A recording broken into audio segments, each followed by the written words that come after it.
Instagram is so bad with the trends. Right. Like the set, like I remember the string lights. Do you remember the portraits with string lights?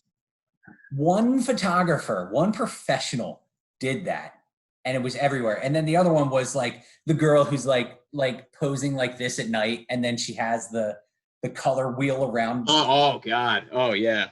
That one. everywhere.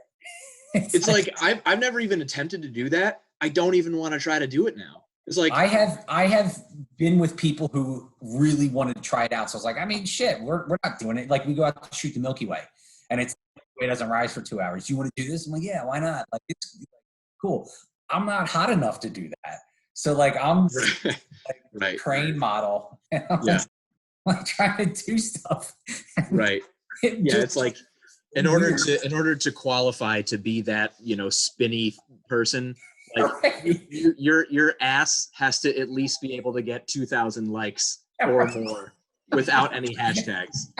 And unless you're at that status, you have no business spinning a fucking light thing. No business. Yeah, so it was pretty funny. But yeah, like, oh God, those are the two biggest ones that stand out to me, because I feel like there's a good way to do it and a bad way. And I feel like a lot of people do it the bad way. Yeah. And, and it's, oh, cool. Now we got to go do that. And then the other cliche, I don't even know if it's a cliche, but like once a place gets super popular, I'm done with it. Mm-hmm. Like I can't go and do it. I mean, you go to Horseshoe Bend. Oh yeah, well that's the prime one. You go to Horseshoe Bend and you go take the picture. I understand that. Like it's a big thing. Or the Grand Canyon. You know what I mean? It is a thing. But when there's 3,000 people in line to get there. Right. When you get down to that micro level of a photo, it's like a very specific, like that's in Stowe, Vermont. You have that red barn at the end of the road, and all the fall colors are behind it. You have to put your tripod in the same exact spot. Right. And to me, it kills it. It's just done for me, because like at that point you've lost the creativity. Right. Well, I think, to your point, there are a lot of great photos which are great only because of that particular composition.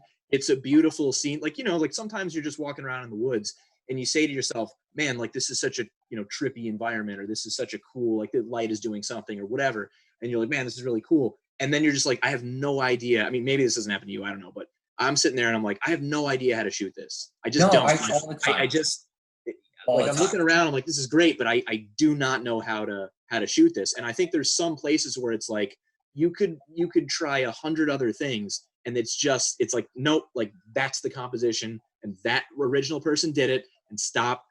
All you're doing is copying that person. And don't get me wrong. It's if that's what you want to go do and that's what you want for your collection, by all means. Like I'm not telling people and I try to explain it to people that I know, because I talk to a lot of photographers all the time. And another big one is Niagara Falls in the wintertime when it starts to freeze over. There's a little one from behind you're up on the railing and you shoot the little building that's like covered in ice. Yeah. And you have the waterfall that's coming down behind it. Yep. It's the same frame. Right. Every time. No one goes extra wide. No one goes portrait. No, it's like a 70 to 200, I think, is what people use, right? And they do it in portrait mode, and they take the same exact photo. Right. And it's just, you see a different color because the light show for that night was a different color. Right. I get it. Like, that's great that you took that photo and you keep it for yourself. But like, when I see someone that shows me a good photo, I want to see like 90% of what makes a photo to me good is how fucking unique it is. Mm-hmm. It needs to be the best sunrise you've ever seen in your life. That's what takes like a Spring Garden Street Bridge shot and makes it good, is if you get the lighting perfect. Right. It's been done a million times. Right. If you put that down and knock it down perfect, I get it. Like, but if you just go and take like kind of like a normal mediocre, it doesn't do it for me. Like, show me pictures from places that are new, mm-hmm. or have something crazy going on, like a normal, you know, no clouds in the sky with the sun at like F16 with a starburst coming over Niagara Falls. I'm like that's one of your best photos you've ever taken. Like, come on, man. And that's the thing is I'm like, I know these photographers are better than that.